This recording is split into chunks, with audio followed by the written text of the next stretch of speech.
So I'm here with James Taylor, who is newest addition to the kind of mocap crew here at Centroid.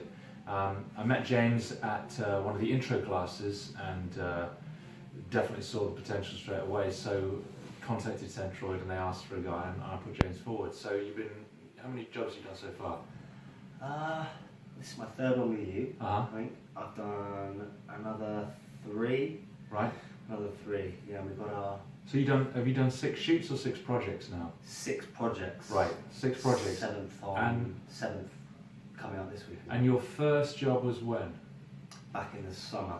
So in the less than 6 months you've done 6 projects. Yeah. So just so you know, when I started it took me about 3 years, maybe 2.5 to 3 years to get that many projects under my belt. Admittedly it was a slower business back then, but how do you feel you've progressed in that time? Oh, massively. From that first intro class I did, helped just coming into the studio for the first time, even though I'd never worn a suit before, because I've been to that intro class, it was just at ease because I'd had all this knowledge given to me by Ollie and John Dower, and also people I was working with were very, very helpful as well. But also, I just threw myself into it massively. Which was your first job?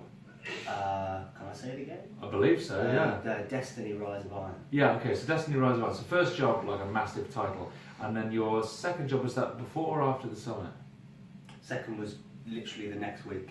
Okay, so James... Before the summit, yeah. So James had first job was Destiny with me, and the second job was... you worked with Jess on the first one, didn't you? Yes. And then the second one just happened to be with Guy Ritchie and Kit Harington, didn't it? How was that to walk in and see them? Yeah, it was pretty surreal. Yeah, right. On Call of Duty, which isn't a bad title to walk on. And then after that, you came to the summit, right? Yeah, then I did the summit. And how was that?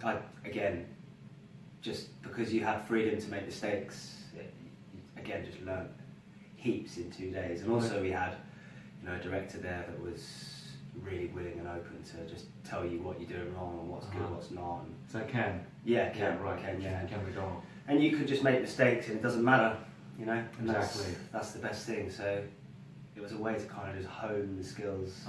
Yeah. And so coming into motion capture, what do you find are the key points you have to keep in mind all the time, the things that you are essential? I tend to not overthink things. Yep. Because everything's got to be done quite quickly. I mean, you come in, you get an idea put to you, and you've just got to get on the floor and do it. So if you overthink it, it's your own safety. I think being very precise. You don't necessarily have to go 100 miles an hour because they can do all that, the magic. Question for you: what is the level of realism? Is it theatrical or is it naturalistic? Or it's a bit of both. I think it's a bit of both.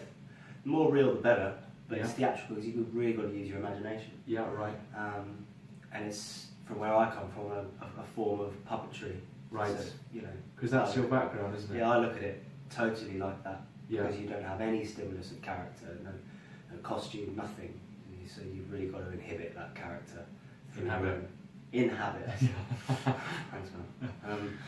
Yeah, exactly. Yeah. And you were in Warhorse, weren't you, as well? Yeah, 2 years in Warhorse.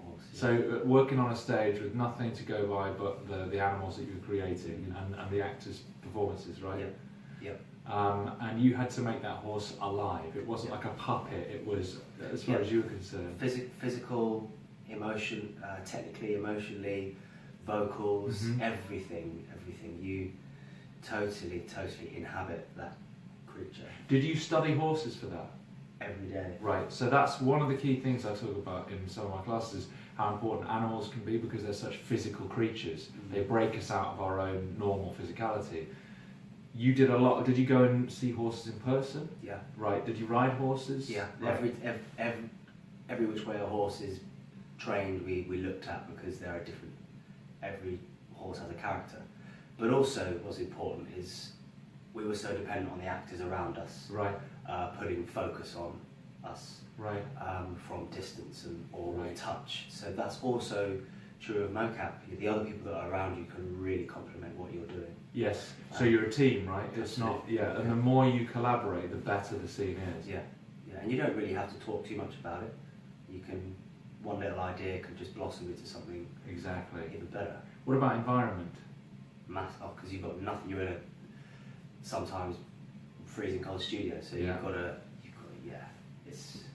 It's probably the most important part of it, I think. I've seen you do it today. We're doing something we can't tell you what, but we're in a very specific environment, and I've seen you coming up with ideas based on your own imagination, Yeah. and that's so good to see. That's when an actor's getting it right, when you're invested in it, and you can see this thing over here and that thing over there. You know how this surface feels. And Yeah. It does help if you've been in that context before, Yeah. not necessarily, what's going on, but Uh-huh. just the general surrounding. That really helps, but also just imagining being there, and you can just close your eyes for 10 seconds, imagine what it's Yes. like, open it and just go. All your senses. Yeah. I think we're about to get called back in, so that's all we've got time for. But thanks a lot, James, for talking to Worries. us, and we'll see you next time. Cheers, guys.